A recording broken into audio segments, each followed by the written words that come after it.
नमस्कार। सभी संत समाज के लोगों को मेरा बहुत बहुत प्रणाम। नमस्कार। कल ट्विटर पर एक वीडियो देखा मैंने, जिसमें एक विशेष समुदाय के लोग फ़िलिस्तीन के मुसलमान जिंदाबाद, पाकिस्तान के मुसलमान जिंदाबाद, इस प्रकार नारे दे रहे थे।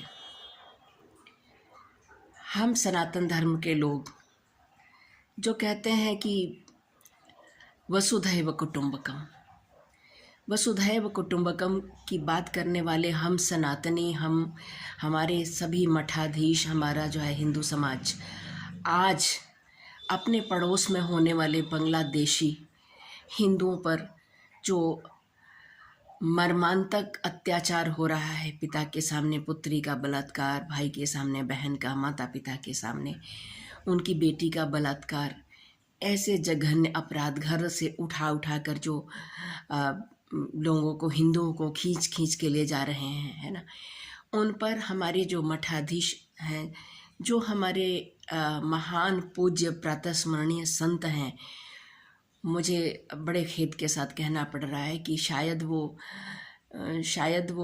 केवल टीवी पर आकर अपने वक्तव्य देकर ही अपने कार्य की इतिश्री समझ लिए हैं। मुझे लगता है कि उतना पर्याप्त नहीं है। आप लोगों को आगे बढ़कर सनातन हिंदू धर्म की रक्षा के लिए अवश्य ही इस सरकार के कानों के पास जाकर जो है घंटी बजानी पड़ेगी, तब जाकर हमारी सरकार जो है कुछ इनके लिए करेगी। मोदी जी ने जो है बहुत जो है शालीन भाषा में जो उन्होंने अपील कर दिया है बांग्लादेश की सरकार के साथ, ऐसे आतताइयों पर इतनी जो है शालीन भाषा का क्या असर पड़ेगा। अगर ऐसा ही पढ़ना होता तो इस पाकिस्तान के दो टुकड़े क्यों होते। इंदिरा गांधी ने पूर्वी पाकिस्तान को आज बांग्लादेश जो है क्यों बनाती। तो जो जूतों के यार होते हैं ना, उनका बातों से काम नहीं चलता। तो वहाँ के जो लोग हैं ना, जो बैठे हुए हैं, जिनका जो आजकल शासन चल रहा है, उनके कानों पे बिल्कुल जूं नहीं रेंग रही है। माननीय मोदी जी का विश्व में आज इतना महत्व है, इतना स्थान है, किंतु मोहम्मद यूनुस को शायद नहीं लग रहा है कि मोदी जी की बात को जो है गंभीरता से सुनना चाहिए और उस पर अमल करना चाहिए।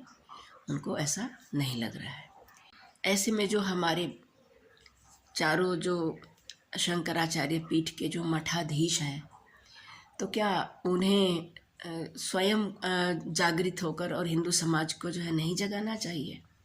और कितना अत्याचार होगा हिंदुओं पर कि आप लोग जागेंगे, आप लोग आगे बढ़कर कुछ करेंगे। आप देखिए, जो भारत में रहने वाले जो पाकिस्तानी हैं, जो मेरा मतलब भारत में रहने वाले और पाकिस्तान के, फ़िलिस्तीन के गुण गाने वाले जो लोग हैं, जो 12 वफ़ात के मौके पर वहाँ का झंडा फहरा रहे हैं। कल ट्विटर पर मैंने देखा। ये वीडियो सरकार तक तो ज़रूर ही गई होगी। आशा है कि इस पर कुछ इंतज़ाम भी हो रहा होगा। इनके खिलाफ़ कुछ होना तो चाहिए, और नहीं तो देखिए इनके हौसले कितने बुलंद होते जा रहे हैं। तो मेरा जो है चारों मठाधीश्वरों से विनम्र प्रार्थना है कि आप लोग सोते न रहिए। हनुमान जी को जिस तरह से कहना पड़ता है कि भाई का चुप साध रहे हो बलवाना, अत्यधिक शक्तिशाली हनुमान जी को भी उनके बल का याद दिलाना पड़ता है।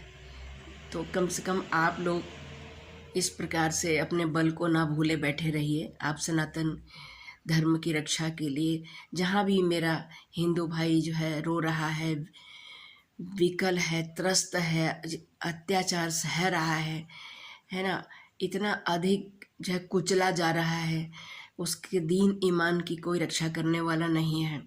वह भारत की ओर बहुत ही आशापूर्ण नज़रों से देख रहा है। तो क्या हम लोगों को अपने कान में तेल डालकर बैठ जाना चाहिए? उनके लिए क्या कुछ नहीं करना चाहिए? ऐसे कैसे हम वसुधैव कुटुंबकम की भावना को बड़े जो हम ठोक कर मंचों पे कहते हैं कि वसुधैव कुटुंबकम, अगर हमारा हिंदू भाई ही हमारा अपना नहीं, हम उसके लिए ही कुछ नहीं कर सकते, तो वसुधैव कुटुंबकम कि पूरी पृथ्वी हमारा परिवार है, केवल इसका जवानी जमा खर्च करने से क्या होगा। तो मेरी विनम्र प्रार्थना है इन मठाधीश्वरों से, मंदिर के पुजारियों से, संतों से, कि जो वो सब लोग अपनी एकजुटता दिखाएं, हिंदू समाज को और जागृत करें और अपनी बात जो है सरकार के कानों तक पहुंचाएं। ज़रूर जो है उन पर थोड़ा सा अपना जो है दबाव बनाएं, उनसे मांगें, उनसे अनुनय करें, उनको अपनी एकजुटता दिखाएं, कुछ भी करें, लेकिन अपने बांग्लादेशी हिंदुओं के लिए तो ज़रूर ही आगे बढ़कर कुछ सोचना चाहिए। हर नागरिक को सोचना चाहिए और सरकार में जिनके पास शक्ति है उन्हें तो सोचना ही चाहिए। अगर वो नहीं सोचेंगे, वो कुछ नहीं करेंगे, तो हमारे जैसे एक एक व्यक्ति, एक एक जो ईंट है, वो अकेला क्या कर लेगा। तो मेरी विनम्र प्रार्थना है, सरकार से भी प्रार्थना है, मठाधीश्वरों से भी प्रार्थना है, मंदिर के पंडा पुजारी, जितने भी अखाड़े के जो साधु संत हैं, वो अपनी आवाज़ को अवश्य बुलंद करें, सरकार के कानों तक पहुंचाएं और उन्हें जो है इस बात को करने के लिए मनाएं कि हमारे हिंदू भाइयों के लिए, यहाँ के रोहिंग्या मुसलमानों को उनकी जगह पहुंचाकर, इतने जो कई 4-4, 5-5 करोड़ जो आकर हमारे देश पे कब्जा कर रहे हैं, उनको निकाल के क्या हम अपने 1-1.5 करोड़ हिंदू भाई बहनों के जीवन की रक्षा नहीं कर सकते। और अगर नहीं कर सकते तो हमारे तो जीवन पर लानत ही है। मैं बिल्कुल सुन के शायद ये बात बहुत बुरा लगेगा, लेकिन आप अपने मन से पूछिए कि क्या हम अपने कर्तव्य की पूर्ति कर रहे हैं। जितने ताकतवर आप हैं, क्या उस ताकत का इस्तेमाल आप लोग कर रहे हैं। अगर नहीं कर रहे हैं तो जागिए, कृपया जागिए, सनातन के लिए आगे आइए, हिंदू समाज की रक्षा के लिए आगे आइए, है ना। तो यही मुझे कहना था अपने इस वीडियो के माध्यम से, और मैं अब अपनी बात समाप्त करती हूँ। उम्मीद करती हूँ कि आगे जो है बांग्लादेश के हमारे हिंदू भाई बहनों के लिए सरकार और ये संत समाज और जितने भी हमारे देश के शक्तिशाली लोग हैं आगे बढ़ेंगे और उनकी रक्षा करने का ज़रूर जो है मतलब प्रयत्न करेंगे, है ना। जय हिंद।